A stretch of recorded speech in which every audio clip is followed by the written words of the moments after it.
K-Rock, Mid-Atlantic Rock Review's Marr Army Rock Show, and we're excited to have Leslie Sanders with us. He's the vocalist and bass player of the Prophets of Addiction. They've got a Nothing But the Truth record that was released out right now in October. Leslie, welcome to the show. Hi, Rocky. How are you? I'm doing wonderful, man. Oh, yeah, it's a pleasure to talk to you. Now, hey, the band's coming up on, I think, about their 10-year anniversary real soon. So for folks that may want to know, give us like the kind of a condensed bio history of that past 10 years of the band. Well, I just, many years ago, I was in L.A. all those years and stuff, and I came back up to the Northwest where I grew up, and basically got sober and doing all that stuff. And after a little while, I decided to put a band together, and so I went ahead and did that. And it's just something to do at first. Then I started getting more serious, and we started touring and going out and putting out records. And that's what I had been doing for many years, just constant touring and doing all that with that band, and putting out new records and stuff. That's kind of what happened. So, we went to Europe, Australia, many times to the States, played big festivals and all that. So, yeah, quite a story. 10 years really already. Now, a lot of people might have been surprised that the new release was an unplugged record, and it was kind of a silver lining to a bad situation, wasn't it? Yeah. We had gotten a new drummer, and we had started working on new songs, and we had some tours booked. And we started kind of pushing that. We did a kind of a single to get ready to go on that tour. And then he just kind of started getting sicker and sicker. It sounded like kind of flu or something. And then it just got worse and worse. And finally, we had to cancel that because he ended up having MS. He started losing his vision and all kinds of stuff. And so we canceled that first. Well, we didn't cancel the tour. Glenn and I did acoustic the first run, and the second run we went ahead and we got a different guy to play drums. But when we got back, we were supposed to work on the recording. We planned to do that, but he continued to get worse.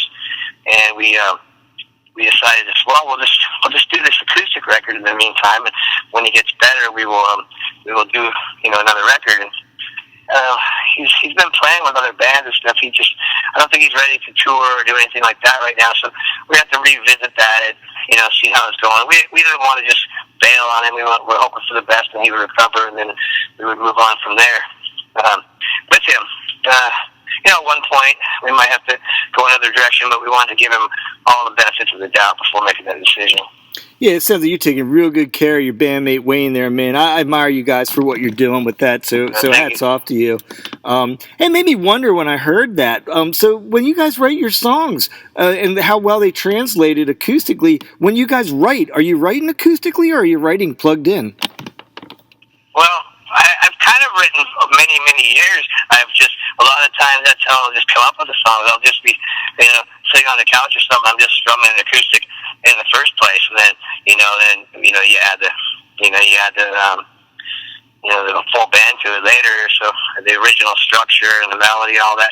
Now when we recorded some of the same songs we slowed the tempos down, or we played it a little bit different, even changed the melody line slightly. There's some of the songs we even changed a couple of the notes just to make it a little different.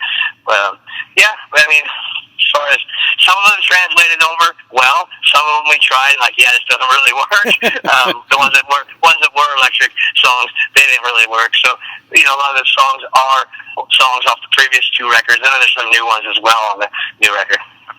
So I saw that Phil Susan, I believe you say his name is, did some mixing for your record, and he's got quite the awesome resume. Tell me what Phil brings to a record. Well, I've known Phil a long time, so he's my friend. And that's one thing that right off the bat, before anything else, I know I can kind of trust him. I know that he's going to do the best job that he can and try to make it sound the best. And it's not about how much money he's getting paid or just trying to push something in and out real quick. So that's your starters. Plus, I think he has a good ear getting separation. And that was one of the things we wanted to do with the new rock record, was record a record with Phil from start to finish. Of course, Phil is a great writer. He wrote Ozzy's biggest hit, Shot in the Dark. Phil wrote that song, and he's written for lots of people. And so he brings a lot. Plus he's a friend, and really it's really good working with him. He's very knowledgeable musically and about recording and all that stuff as well. So, hey, let's talk about the record a little bit. A couple songs I want to ask you about. The song "Return the Smile" feels like, I know you write about a lot of like kind of personal stories. That song in particular, though, struck me like it might have a real personal meaning to you, or it just kind of felt that way. It felt a little different. Yeah, it's just, I mean, most of the songs are. That was written, a time when I was struggling with deep, drug addiction. And with the drug addiction comes, depression and, and the people starting to turn their backs on you and everything. Not necessarily because you've done anything bad to them. I never was like that kind of person that stole from anybody or stuff like that. But at the same time, people, they couldn't stand to see me like that. And basically, that's why I said I want to put a smile back on your face. Blah, blah, blah. It's a good tune, man. It's one of my favorites on the release. Thank you. Yeah, the emotion comes out in it. Now, another one I wanted to ask you about, and there's a music video out there for it, but was Babylon Boulevard. And forgive my ignorance in asking this question, but is it a genuine place, or is Babylon Boulevard a symbolic place? It's a symbolic place. It's basically just kind of, the trip. It's basically a story of Hollywood, I suppose, Give us a little more in that, like the story of Hollywood, in the sense for folks that maybe haven't seen the video. In how would I say it? I don't want to say not a clean story, but a kind of wild story. Maybe, is that the way to put it? Yeah, I guess so. Yeah. So, hey, you guys have no shortage of a history touring as a band. So, what are things looking like for the potential of a tour? I know your drummer's, down and out right now, but like, if so, would you consider an acoustic tour?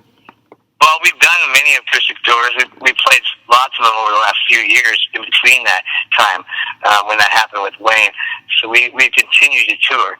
The thing right now is I've kind of stepped up to the plate for this, and I'm helping my dad with the situation that he's going through, helping my mom as well.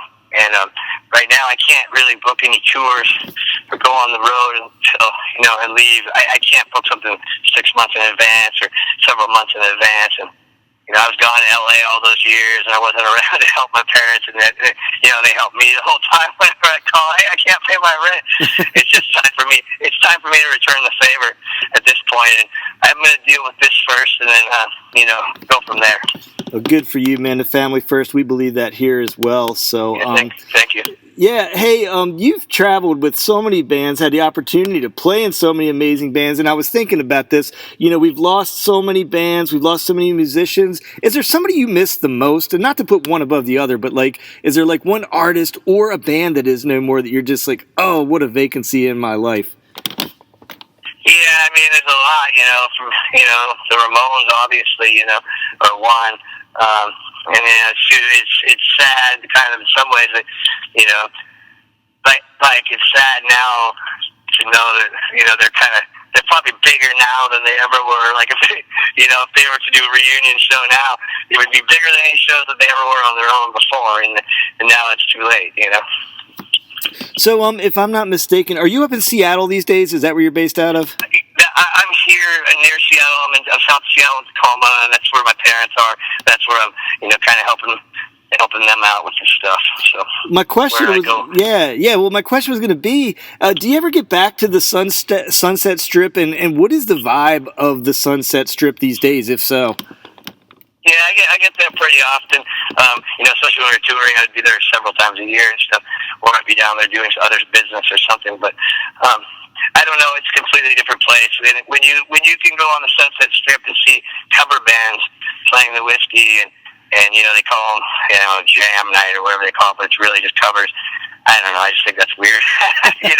That's the reason we all left our little towns back in the days and headed there, was to get away from the cover bands and the blah blah blah. And we would just going there because that's everybody played originals.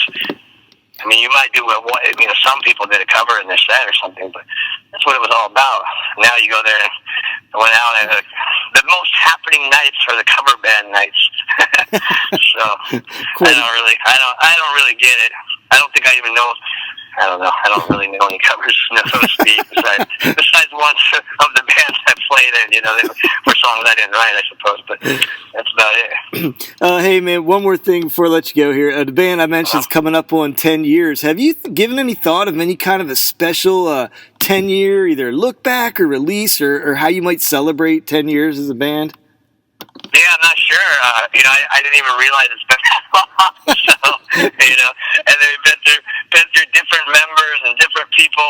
So it's completely different as if it was four guys that started from the beginning. It's so hard now to keep people, into doing something like this where there's not a bunch of money and you got to basically put everything else on.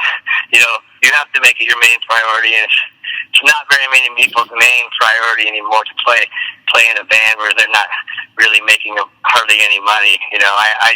I've been able to keep everything in my life very simple, so I can do that. But a lot of people can't, or they don't. They don't want it. They'd rather have a nice car, a nice place to live, regular job, that kind of stuff. And so it's very hard to keep people. They'll go out for a tour or something and realize oh, this is nothing like I thought it was going to be like. They thought it was going to be like a tour in 1985 or something. It's not like that. Not like that anymore. That is for sure. Well, Monday night in the middle of nowhere, and there's 12 people. Well, hey, man, Leslie Sanders of Prophets of Addiction. The record's out right now, Nothing But the Truth. And hey, man, I know you're busy and taking care of your family right now, so I can't thank you enough for taking time out of your day. And our thoughts and prayers with your family right now as you go through that with them. We're really thinking about you, man. Thank you. I appreciate it. All right, man. Thanks for having me. Yeah, thanks for being here. We'll keep an eye on you, and we'll try to make you a regular on the show at some point. I appreciate it. All right, thanks, Rocky. All right, buddy. Have a great day.